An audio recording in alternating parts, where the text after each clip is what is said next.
Welcome back दोस्तों। आज की हमारी मूवी में कुछ स्लैशर सीन है, थोड़ा एडजस्ट कर लेना। खैर, थैंक्स गिविंग एक फेस्टिवल का नाम है जिसमें लोग अपने बीते साल की सुख समृद्धि के लिए ऊपर वाले को धन्यवाद करते हैं और अपने रिश्तेदार या पड़ोसियों के साथ शानदार डिनर करते हैं। ऐसे ही थैंक्स गिविंग वाले दिन शेरिफ एरिक अपने दोस्त अमांडा के घर पर जाता है थैंक्स गिविंग डिनर के लिए। अमांडा के हस्बैंड मिच, जो कि एक राइट मार्ट नाम के सुपर स्टोर में काम करता है, उसे आज के दिन स्टोर पर जाना है क्योंकि आज थैंक्स गिविंग के कारण उसके बॉस थॉमस ने कई सामानों पर डिस्काउंट ऑफर निकाले हैं, जिसे लेने के लिए स्टोर के बाहर काफी भीड़ इकट्ठा हो चुकी है। ये है थॉमस राइट मार्ट का ओनर, उसकी दूसरी वाइफ कैथलीन, उसकी बेटी जेसिका और जेसिका का बॉयफ्रेंड बॉबी। जेसिका और बॉबी डिनर के बाद अपने दोस्तों के साथ बाहर घूमने निकल पड़ते हैं। इन दोस्तों के नाम है इवान, गैबी, यूलिया और स्कूबा। राइट मार्ट के बाहर लोग लड़ाई करने लगते हैं। स्टोर के सिक्योरिटी गार्ड उन लोगों को शांत करने की कोशिश करते हैं। दोस्तों, हाइप क्रिएट करने के लिए स्टोर 10-15 मिनट बाद खोला जाने वाला है। तभी जेसिका और उसके सारे दोस्त स्टोर के पास पहुंचते हैं। इवान सभी को स्टोर ले जाता है क्योंकि उसे नया फोन लेना है। स्टोर में जाते वक्त जेसिका की मुलाकात रेयान से होती है, जो जेसिका से प्यार करता है, लेकिन बॉबी के रहते जेसिका रेयान की तरफ ध्यान नहीं देती। जेसिका की वजह से उसके दोस्तों को स्टोर में और लोगों से पहले एंट्री मिल जाती है। मिच की वाइफ अमांडा भी एरिक के साथ स्टोर में आती है मिच को खाना देने के लिए। इधर जेसिका और उसके दोस्त पूरे स्टोर में घूम रहे होते हैं। मिच बाहर जाकर अनाउंस करता है कि स्टोर 10 मिनट में खुलने वाला है। तभी एक लड़का कहने लगता है कि हमसे पहले वो लोग स्टोर में कैसे पहुंच गए। मिच को भी कोई आइडिया नहीं होता कि जेसिका और उसके दोस्त स्टोर में कब आ गए। तभी लोगों की भीड़ भड़क उठती है और वो सब स्टोर के मेन गेट को तोड़कर अंदर घुस जाते हैं। इतनी भीड़ देखकर एक सिक्योरिटी वाला डरकर भाग जाता है और दूसरा भीड़ के नीचे आकर मर जाता है। दोस्तों, स्टोर में लोग भगदड़ मचाना शुरू कर देते हैं, जिससे बॉबी के हाथ की हड्डी टूट जाती है और स्टोर में घुसते वक्त एक आदमी का गला कट जाता है। और सबसे गंदी मौत इस स्टोर के मैनेजर मिच की वाइफ की होती है। ये औरत का काट अमांडा के सर पर जा लगता है, जिससे वो बेहोश होती है और उसके बाद अमांडा के साथ ये होता है। मिच और एरिक अमांडा की डेड बॉडी देखकर काफी दुखी होते हैं और एरिक एक गन शॉट से लोगों को शांत करता है। दोस्तों, स्टोर में हुई उस घटना को 1 साल बीत चुका है, लेकिन यूट्यूब पर आज भी उस इंसिडेंट की वीडियो वायरल हो रही है। मिच थॉमस राइट के खिलाफ प्रोटेस्ट करता है क्योंकि थॉमस की वजह से उसकी वाइफ मारी गई थी, लेकिन थॉमस ने कई चैरिटी कर अपनी इमेज को पब्लिक के सामने बचाए रखा है। उसे अपने स्टोर के लिए एक एडवर्टाइज शूट करना था, लेकिन जिस घर में एड शूट होनी थी उस घर का हाल किसी ने बेहाल कर दिया और वॉल पर एक वार्निंग लिख दी, फाइट मार्ट। इसके बाद जेसिका अपने दोस्त के साथ कैफे में बैठी होती है। दोस्तों, लास्ट ईयर वाले इंसिडेंट के बाद से बॉबी जेसिका की लाइफ से बिल्कुल गायब हो चुका है और अब उसका नया बॉयफ्रेंड बन चुका है रेयान। उन सभी के फोन पर एक नोटिफिकेशन आता है जिसमें जॉन कार्वर नाम के बंदे ने एक डिनर टेबल का फोटो इन सभी को टैग किया हुआ है। रात को लीजी नाम की ये लेडी अपना कैफे बंद कर रही होती है। दोस्तों, लास्ट ईयर स्टोर वाले इंसिडेंट में इसी के काट से अमांडा की डेथ हुई थी। कैफे से निकलते वक्त उसे जॉन कार्वर का मास्क नजर आता है। तभी अचानक उस पर वैसे ही मास्क वाला किलर हमला कर देता है। वो उसे फ्रिज के मेटेलिक वाले हिस्से पर चिपकाकर कुल्हाड़ी लेने जाता है, जब तक लीजी अपने आप को किलर से बचाकर एक रूम में लॉक कर लेती है। कुछ मिनट बाद वो बाहर जाकर देखती है, उसे कोई नहीं दिखता। वो तेजी से अपनी कार की तरफ भागती है, लेकिन उसे अपनी कार की चाबी नहीं मिलती। तभी किलर, जो पहले से कार में था, वो लीजी की तरफ आता है और कार के ठोकर से लीजी की बॉडी के 2 टुकड़े हो जाते हैं। अगले दिन एरिक देखता है कि लीजी की आधी बॉडी राइट मार्ट पर टंगी होती है। जेसिका अपने दोस्तों को बताती है कि जो फोटो हमें टैग करी गई थी उस डिनर टेबल की सीट पर हमारे नाम लिखे हुए हैं। एरिक को कैफे के सीसीटीवी की फुटेज से किलर तो दिखता है, लेकिन मास्क की वजह से उसकी पहचान नहीं हो पाती। एरिक जेसिका और उसके सभी दोस्तों को पुलिस स्टेशन बुलाता है पूछताछ के लिए, क्योंकि उसे लगता है कि लीजी की मर्डर का लास्ट ईयर हुए स्टोर इंसिडेंट से कोई कनेक्शन है। पूछताछ के बाद जेसिका को बॉबी मिलता है। उसे कॉलेज छोड़े 1 साल हो चुका है। अब वो अपने चाचा के साथ काम करता है। वो दोनों थोड़ी देर बात करते हैं। बॉबी को जेसिका परेशान लगती है। वो बॉबी को बताती है कि उस इंसिडेंट वाली रात कैथलीन, जो कि उसकी स्टेप मॉम है, उसने स्टोर की सारी फुटेज डिलीट कर दी थी ताकि स्टोर की रेपुटेशन खराब ना हो। लेकिन उसके डैड थॉमस के कंप्यूटर में उस रात की फुटेज का एक बैकअप है, जिसकी मदद से शायद वो किलर तक पहुंच सकते हैं। दोस्तों ये है मैनी, वो सिक्योरिटी गार्ड जो भगदड़ को देख सबसे पहले भागा था। उसे डर है कि कहीं अगला मर्डर उसका ना हो जाए, इसलिए वो लंबी छुट्टियों के लिए शहर से बाहर जाने की तैयारी करता है। तभी उसे अपने सोफे पर मास्क नजर आता है और वो समझ जाता है कि उसका काम तमाम होने वाला है। वो डर डर कर मास्क की तरफ जाने लगता है। तभी किलर जो टेबल के नीचे छिपा हुआ था वो मैनी के पेट में चाकू घोंप देता है और एक वायर से उसका सर तन से जुदा कर देता है। इसके बाद किलर मैनी का सर और लीजी की हाफ बॉडी को डिनर टेबल पर सजाकर उसकी फोटो जेसिका और उसके दोस्तों को भेज देता है, जिसे देख उनके होश उड़ जाते हैं। जेसिका अपने डैड थॉमस के कंप्यूटर में इंसिडेंट वाली रात की फुटेज देखती है। उसे एक अजीब चीज दिखती है कि रेयान स्टोर के सिक्योरिटी गार्ड से कुछ बात कर रहा है। वो उस शॉट का प्रिंट आउट निकालती है और बॉबी के साथ पहुंचती है पुलिस स्टेशन।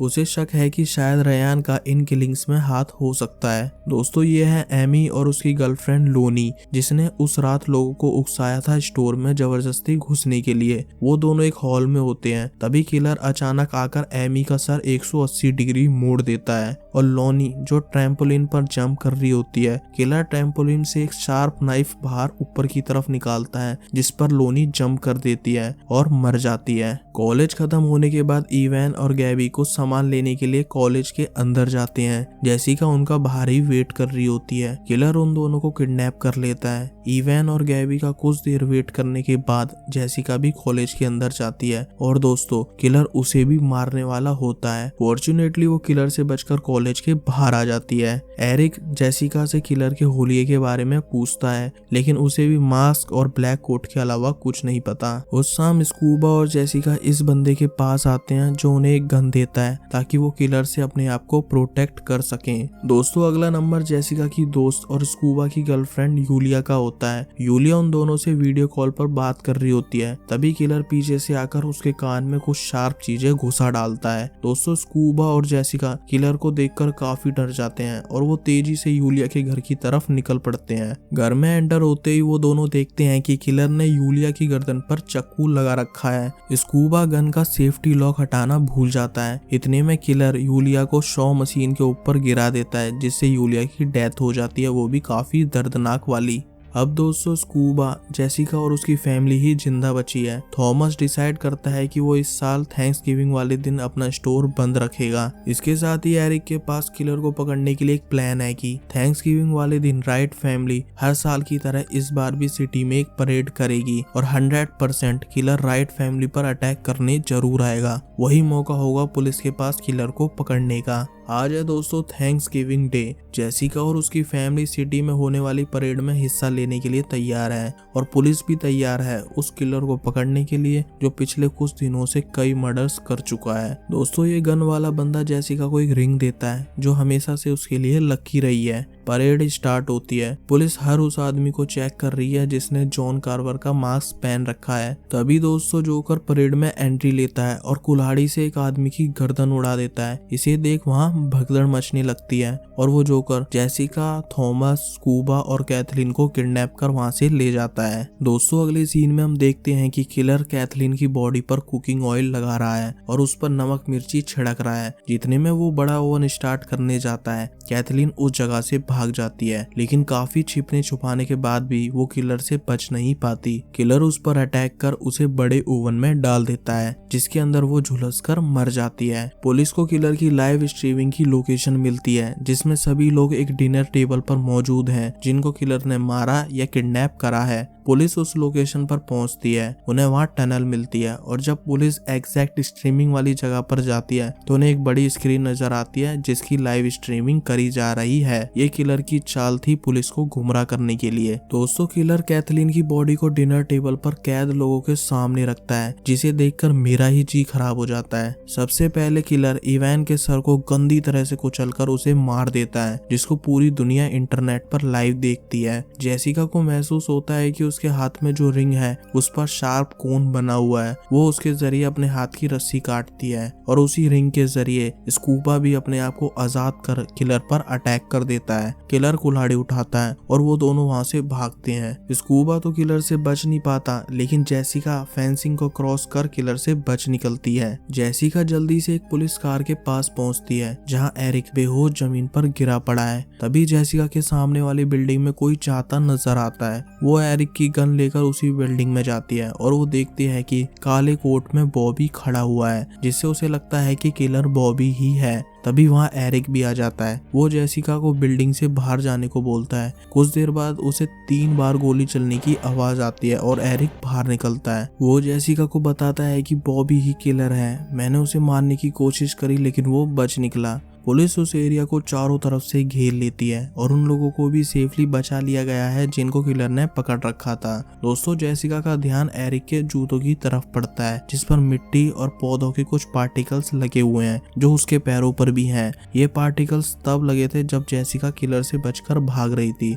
सो दोस्तों, असली किलर बॉबी नहीं बल्कि एरिक है। जल्दी एरिक समझ जाता है कि उसकी सच्चाई जेसिका को पता चल चुकी है। अब वो खुद ही जेसिका को बताता है कि आखिर क्यों उसने ये सब मर्डर्स किए हैं। असल में दोस्तों बात यह है कि एरिक की कोई फैमिली नहीं है और वो अमांडा से प्यार करता था, लेकिन लास्ट ईयर स्टोर में हुई भगदड़ की वजह से अमांडा मारी जाती है और तब से एरिक ने तैयारी करी उन सभी लोगों को मारने की जो उस रात हुए हादसे में डायरेक्टली या इनडायरेक्टली शामिल थे। दोस्तों, जेसिका एरिक का शुक्रिया करती है अपनी सच्चाई बताने के लिए, क्योंकि अब वो इंटरनेट पर लाइव है। एरिक गुस्से में आकर जेसिका को मारने के लिए आगे बढ़ता है। तभी बॉबी वहां जाता है जो जेसिका को एरिक से बचाकर वहां से ले जाता है। वो दोनों टो ट्रक में बैठकर वहां से भाग ही रहे होते हैं। तभी एरिक ट्रक से कनेक्टेड वायर को पिलर में हुक कर देता है, जिससे ट्रक आगे नहीं बढ़ पाता। तभी जेसिका देखती है कि एरिक जिस बलून के पास खड़ा है उसमें फ्लेमेबल गैस भरी हुई है। इससे पहले एरिक उसके पास आए, जेसिका शॉट गन से बलून पर फायर करती है, जिससे बहुत बड़ा ब्लास्ट होता है और वो दोनों सेफली वहां से भाग जाते हैं। अगली सुबह जेसिका अपने दोस्त से मिलती है। बाकी पुलिस वालों को एरिक की बॉडी नहीं मिलती। उनके हिसाब से इतने बड़े ब्लास्ट से बचना नामुमकिन है। मूवी के एंड में हम देखते हैं कि एरिक को अपने रूम में आहट सुनाई देती है और जब वो जगह को चेक करके वापस आती है तभी अचानक जलता हुआ एरिक उसे अपने साथ ले जाता है। सडनली जेसिका की आंख खुलती है। ये उसका बुरा सपना था। सो दोस्तों, आज की वीडियो यहीं खत्म होती है। प्लीज यार कमेंट करो, बताओ कैसी लगी ये वीडियो। बाकी मैं मिलूंगा जल्दी एक और नई अमेजिंग वीडियो के साथ। जब तक के लिए बाय बाय।